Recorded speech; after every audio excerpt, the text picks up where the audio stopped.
This is Roland's Recap. We're making our travels over to the University of Texas Medical Center. You can see beside me I have a man in a doctor's coat. What is Roland's Recap?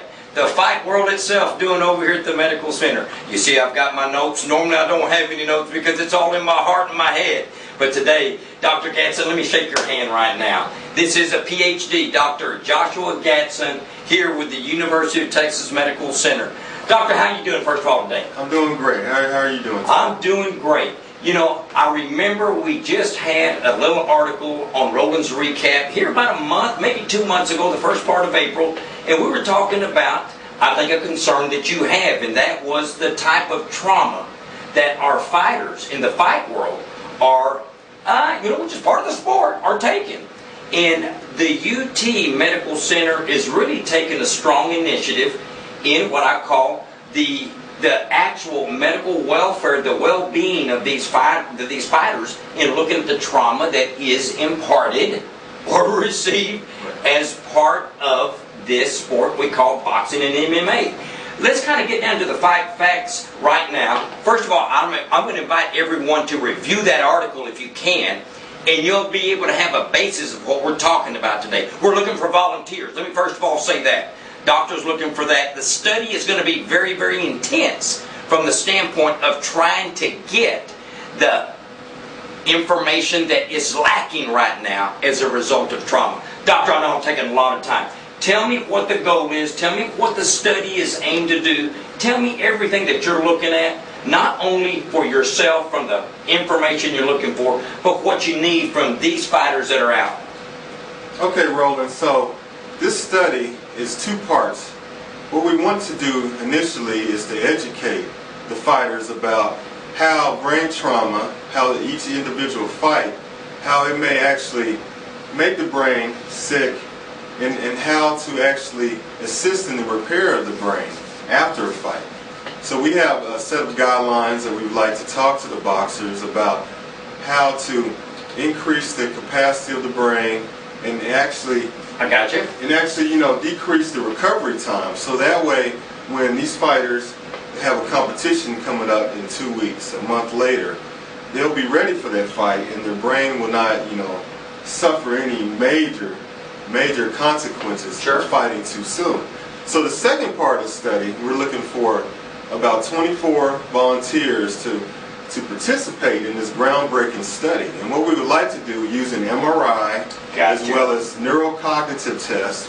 Neurocognitive tests are basically like pen and paper asking how you feel, are you dizzy, and then other tests to determine your mental speed and acuity. And so what we would like to do is take these volunteers and have them undergo a MRI scan before the fight, right, and then immediately after the fight, within the first 7 days, and then in another study at the later time point, maybe 30 days after the fight. I got you. And what we believe is that the MRI will actually show us that the level of secondary brain injury that occurs in the brain after the initial brain injury or the initial fight.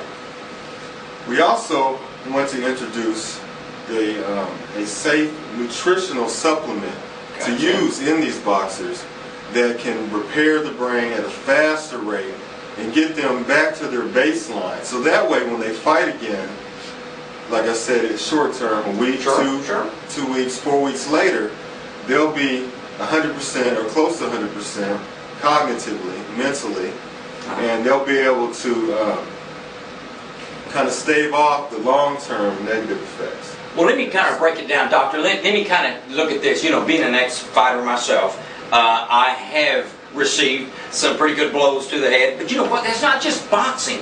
It's football. It's any type of trauma. And that is any type of blow to the head. Whether it is boxing, whether it's MMA, whether it's football, whether it's you falling and hitting your head. Now, the constant repetitiveness, in the fight world is a little bit more, what do I want to say? It happens repeatedly a little bit more. So that's the reason why we're focusing on the boxers. Boxers, let me go ahead and cut to the chase right now. We all know a lot of these famous boxers that are walking around what we call punch drunk. This right here is what the doctor is talking about. How can we actually heal reduce the swelling, because any type of impact, any type of trauma to the brain is going to cause some swelling. To what degree, we don't know. That's what the doctor is here trying to do. MRIs is going to be that imaging that's going to be able to look at your brain before and after and find out exactly what type of impact, and see if this supplement that they're coming up with is going to be able to speed up the recovery side, the cycle. Is that correct, doctor? That's correct. And I think what we're looking at, again, the mental health from the standpoint of, we want these young boxers to have life after boxing. Life after boxing that is productive, that has a quality of life that they can still read, they can still write, they can walk, they can do the simple things that we take for granted right now. I'm going to tell you, boxers, right now you're 18, 20 years old, you're just starting your brand new pro career. It'll never happen to you, right? Well, let's make sure it doesn't. Doctor, what do you have to say about that? Well, the main deal is that what you want to do in this type of study is we want to monitor. And so, if you're 18, you're just starting out, this is the perfect time to monitor your brain, and then we can come back 6 years later, 10 years later, there you go, compare the MRI scans and see if you have any progressive disorder in the brain that may lead to, that may help us predict there may be some cognitive deficits later on once you retire. And this study may also tell us, possibly which boxers may need to stop boxing or slow down the number of fights if they want to, continue to walk and talk normally. Wow. Did you think of that? Yeah. Excellent point. I'm sitting here looking at some notes that you gave me. I said, how can neuroprotectants decrease long-term brain damage in fighters? Fighters, I'm going to tell you right now, I'm talking about dementia. I'm talking things that actually have. We look at Muhammad Ali, we see a little bit of impact.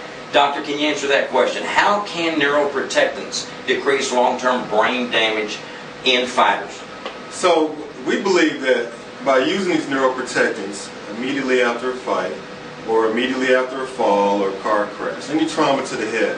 But in this case, in boxers, if the boxers were to take this nutritional supplement, we say within 2 hours of their fight, that it would dramatically reduce the brain swelling, inflammation that we see that occurs early on after a concussion or multiple blows to the head, which will also be evident on MRIs, but we definitely can predict that the drug will have some benefit. Okay, let me ask you. Let me kind of change the subject right now. That we're looking at North Texas boxers. Why do you choose North Texas boxers? Well, I decided to look at boxers because they take a lot of punishment, a lot of blows to the head, and they seem to really be important, really seem to be involved about their brain health. And so, compared to football players who don't really suffer a lot of head trauma, they're getting a lot of attention, but everyone has overlooked boxers and the importance of, brain health. And that's what we're here to do, to help these guys out so they can have a long, successful career. Go. Okay, ladies and gentlemen, I want to make sure you understand what was going on here. Dr. Gatson, if we had to just do an overview of bam, bam, bam, real quick points of what you need in this study, how would you summarize our interview right here? Well, Roland, I would say we need, for this study, 24 boxers that are committed, that will come in and have an MRI of their brain at multiple time points before and after the fight. Okay. They will be committed to taking the supplement that will help repair the brain. Okay. And also be committed to take the cognitive test, the impact test, which is seen on ESPN where they talk about the NFL players taking the impact test and everything. And we just need 24 serious boxers that are serious about their brain health and would like to help us lift this study off the ground so that we can change how these fights and how these head injuries are being managed in boxing and other instances such as football, car accidents, and falls. Because this research can help a lot of different people in a lot of different ways. Sure. Because right now, concussions aren't being treated correctly, and so that's what we're here to do, make a change. Well, Dr. Gatson, I'm almost positive everybody can get that information. I'll tell you what, if I had to have any type of contact information for these fighters to get in contact with you to be part of the study. We're going to go and give the information, but what's the best contact information for them to be able to get in touch with you? Is an email address the best? So the phone number is 817-637-8043, and ask for Joseph Mohamed or Joshua Gatson. Also, we have a Facebook site. Okay. It's Repair-Dallas. Repair-Dallas. Okay. And you can log on, and we'll select you as a friend, and go from there.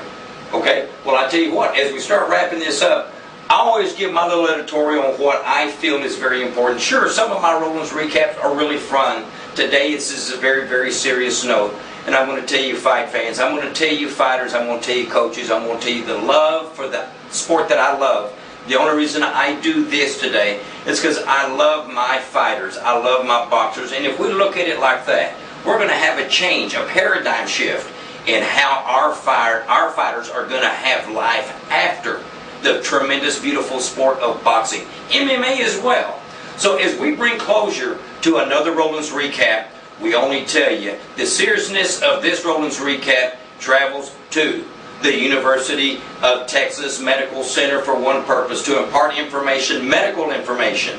Again, Dr. Gatson, I know I've shaken your hand. I'll never get tired of shaking it. On behalf of www.NorthTexasFisticuffs.com, it's been another beautiful session of Roland's Recap, the voice of North Texas combative sports, Roland Gomez.